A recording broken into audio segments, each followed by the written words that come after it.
এই বাড়িটির মালিক অনেক ধনী ব্যক্তি। এই বাড়ির মালিককে সকলে মহাজন বলে ডাকে। মহাজন বাড়ি থেকে বের হয়, কিরে বাড়ির সামনে তো বীর কেন?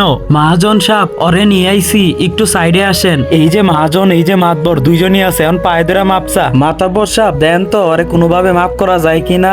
প্রথমবারের মতো তো মাফ কইরা দেওয়াই যায়, প্রথমবারের মতো মাফ কইরা দেন। মাতাব্বরের এই কথাটা যেন মনে থাকে, ঠিক আছে? আসল ঘটনা তো এখান থেকে শুরু হয়। তিনটা ছেলে এই জায়গায় বসে টাকার বাজি খেলতেছিল। সেই ছেলেটাও সেখানে বসে তাদের খেলা দেখতে থাকে। তখন সে বলে, বন্ধু আমিও খেলবো। তুই যে খেলবি, তোর কাছে টাকা আছে না? আমার কাছে টাকা নাই, তাহলে টাকা নিয়া। এই কথাটা শোনার পর সে উঠে দাঁড়ায়, ভাবতে থাকে আজকে আমার তো খেলতেই হবে, যেভাবেই হোক। প্রয়োজন হলে বাড়ি ঘর বন্ধক রেখে হলো টাকা নিয়ে আসবো। বড় ভাই মোবাইলে কথা বলতাছিল, তখন সে তার বড় ভাইয়ের কাছে আসে, ভাই একটু মোবাইলটা দাও তো। বড় ভাই মোবাইলটা রেখে তার হাতে দেয়। মোবাইলটা নিয়ে এসে নেওয়ার পরে বলতেছে, ভাই 2 মিনিট পর মোবাইলটা দিয়ে যাবো নি। বড় ভাই বলে, কই নিয়ে যাবি? সে বলে, একটু দরকার আছে, আমি আসতাছি। মোবাইল নিয়ে আইছি বড় ভাইয়ের কাছ থেকে, আর জমির দলিল হলো আইছি, এগুলা দিয়ে আর টাকা নিয়ে আসবো। ওইটা টাকা নিয়ে টাকা খেললা জিততা, তারপরে এগুলো আবার রিটার্ন নিয়ে যাব। এরপর ঝামেলা শেষ। আলমগীর দেখ, ওই জায়গাটার ভিতরে একটা বিল্ডিং তুলতে হইব, আর এই জায়গাটার ভিতরে একটা ফ্যাক্টরি দিমু, দেখ জায়গাটা ঠিক আছে কিনা। এতটা রাখ মুগুইরা আর জায়গা নাই। এরপর ছেলেটা সেই মহাজনের কাছে আসে। এরপর সে মহাজনের ম্যানেজারকে ডাক দেয়, আলমগীর ভাই একটু এদিকে আসো তো। এরপর সেই ম্যানেজারটা তার কাছে যায়। হ্যাঁ কি হইছে ক?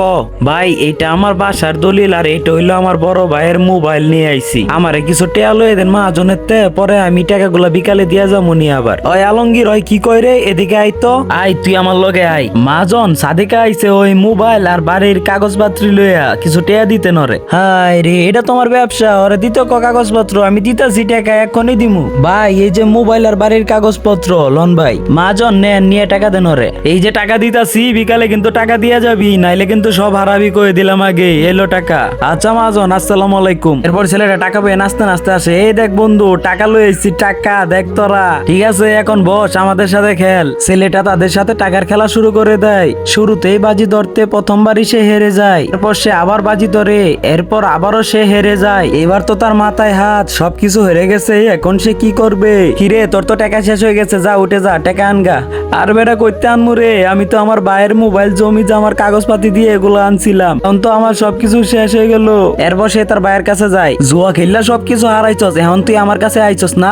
ভাই আমার ভুল হয়ে গেছে ভাই, এবারের মতো মাফ করে দাও ভাই, আর জীবনে জুয়া খেলতাম না ভাই, আমার ভুল হয়ে গেছে ভাই। আমার যেভাবে পাও ধরছস, এইভাবে মহাজনের পাওটা ধরিস, যদি এর উচিলাই তোর সবকিছু ফেরত দিয়া দেয়। চল মহাজনের কাছে লয়ে যাই, আয়। মহাজন, আপনি তো জানেন ওই ছোট মানুষ জুয়া টুয়া খেলে, এখন আমার জমি মোবাইল টোবাইল সব আপনারা জমা দিয়ে টাকা নিচে দেন, এটার কোনো ব্যবস্থা কইরা দেওয়া যায় কিনা? আচ্ছা, এটাই তো আমার ব্যবসা, আমি এটা করে তো বাড়ি গাড়ি সবকিছু করছি, এখন না দেখি মাতাব্বরে ফোন দিয়ে কোনো ব্যবস্থা করা যায় কিনা। আচ্ছা মহাজন সাহেব, একটু মাতাব্বরে ফোন দিয়ে দেন, সমাধান করা যায় কিনা। হ্যালো মাতাব্বর, আপনি কোন জায়গায়? একটু আসেন তো আমার বাড়ির সামনে। হ্যালো রানা সাহেব, এই যে আপনার বাসার নিচে আছি, আইতাছি।